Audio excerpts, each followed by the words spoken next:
Hi everybody, this is Miss Barb coming at you with my vampire journal. And before I go any further with the vampire journal, I just want to acknowledge Michelle on the paper addiction for allowing all of us to download this journal that she found on the internet.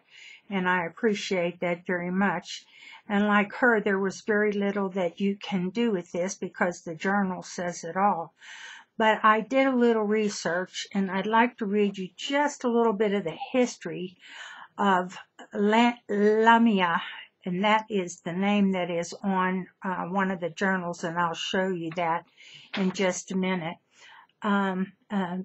Lamia is a figure in Greek mythology who began as a beautiful mortal queen who angered the Olympian gods when she had an affair with Zeus.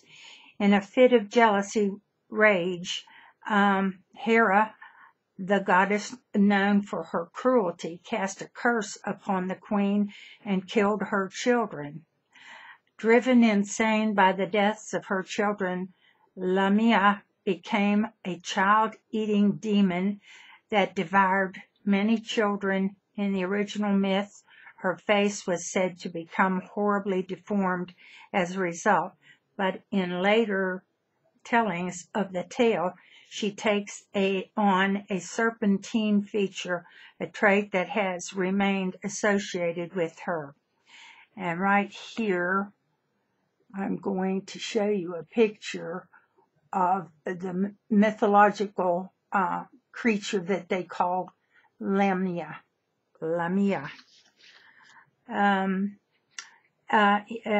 The ancient Greeks believed that Lamia was a vampire who stole little children to drink their blood. She was portrayed as a snake-like creature with a female head and breasts, usually female, but sometimes referred to as a male or a hermaphrodite. And again, I'll show you that picture real close. I'll get it in there near my camera. And so you can see the serpentine tail with the beautiful head. This was also, Lamia was also mentioned as a fictional monster in Dungeons and Dragons, I should say. The Lamia was formerly portrayed in the game as a creature with a lower body of a lion and the upper torso, arms, and head of a human. So there are really kind of an awful lot of myths about Lamia, but it finally wound up, I guess, that the Greek mythology took over, and kind of that's where at least is what I could research, where the name vampire came from. And I'm going to open this little thing. Again, like I said, Paper Addiction did a beautiful one of these. And really mine is pretty much just like hers, except that I wanted to share a little bit of the history of the vampire. So this is the inside of my book right here. I'll bring this in just a little closer. There you go. Now, as you can see, right here, it says Libri of Lamia. And this is where I got the name to research to begin with. And of course, this is the cover of the library of Lamia. And what the library does is it takes you through a bunch of the family members who succeeded in picking up the vampire trait. And here are some of them. It says here, dangerous, let's see, dispatched, deadly, and dangerous. And so there are some of the family members that they had, that this little download had. And I thought it was really cute. And these all progress and continue to progress as the family grew older and older, well, younger and younger, I guess I should say. And then they just kept moving right along. And there is one of your younger members. And on this page right here, it says, this is Mary and Giuseppine, Sir Myosoft Adler, Lady Hutchinson, Sir Grenall, Lord Richard Croward, and let's see, Lord Harvey and Lady Alice Atwood. These are all vampires that had been in the past. And here is where they show where the names are crossed off as they went down the list of who was alive and who was dead. And this is not a really, really clear picture of the map, but this gives you a map of kind of like where the vampires were located. But this back of it says, by day we watch, by night we hunt, always perfect, the bleed. And that's the front of the library. And she fits right in here. And on this side, this was really very interesting, and I'm not going to go into it. I'd like to be able to show you a little closer some of the pages, but the reading is kind of hard to read, and so I won't bore you with that part of it. But this is interesting because here it says that it mentions Bram Stokes, and it also mentions Count Dracula and Professor Edward Sheridan Lionheart. He was a vampire hunter.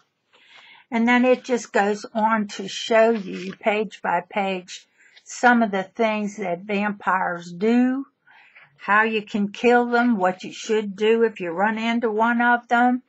This was really cute, and I really had to read this thing, and then I got interested in it because that's when I looked up Lamia.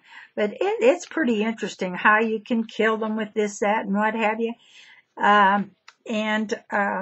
It brings in the religious part, and how the popes treated this mythology of the vampires. And it just goes on and on. Shows you the body of a vampire, the wings of a bat, how their teeth are formed in their mouth.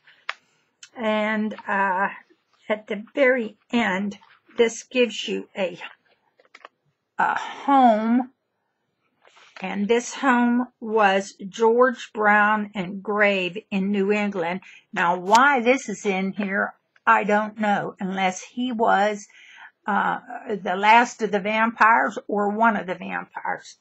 And then on this last page, it says, return to my daughter Edwina Lionheart, Blair Logic, Scotland. Professor Edward Sheridan Lionheart, and he's the man who wrote the manual. And actually, I looked up Blair Logic, Scotland, and it is a place in Scotland. And there was a Professor Edward Sheridan, and he did study the mythology of the vampires. So that turned out to be very interesting. Blair Logic, Scotland is just a little spot on the map, very, very small town. It still exists, and they get many tourists there too, looking for some of the vampire mythology and following up on Professor Edward Sheridan Lionheart. So that's about all that I can tell you. But it was, what I thought was cute was just the whole story. And then as I got into reading about it, the doggone thing actually had some meaning. And I thought that was really, really neat. Just like Michelle, I think Michelle made one for her father because her father began to read it and he became interested in it. And so that's really about all I can tell you. I hope that some of the mythology about vampires was interesting to you. It just goes on and on. I just hit the bare essentials of some of the mythology. So, if you want to, you can look it up on Wikipedia or somewhere that you might like to look for some of the history. But that's my little book. And I thank you again, Michelle, for sharing that website with me. This was a labor of love, a lot of using Tim Holtz. I guess I used an awful lot of vintage photo and black soot around the edges, some twig of Tim Holtz's twig, and I guess that's about all I can tell you for now. I hope you enjoyed this video. It's really more of a little book story that I'd like you to take away with this video, and then maybe get interested in looking up a little of the mythology yourself. Thank you so much for watching, and this is Barbara Walters, and boo boo boo, happy Halloween, bye.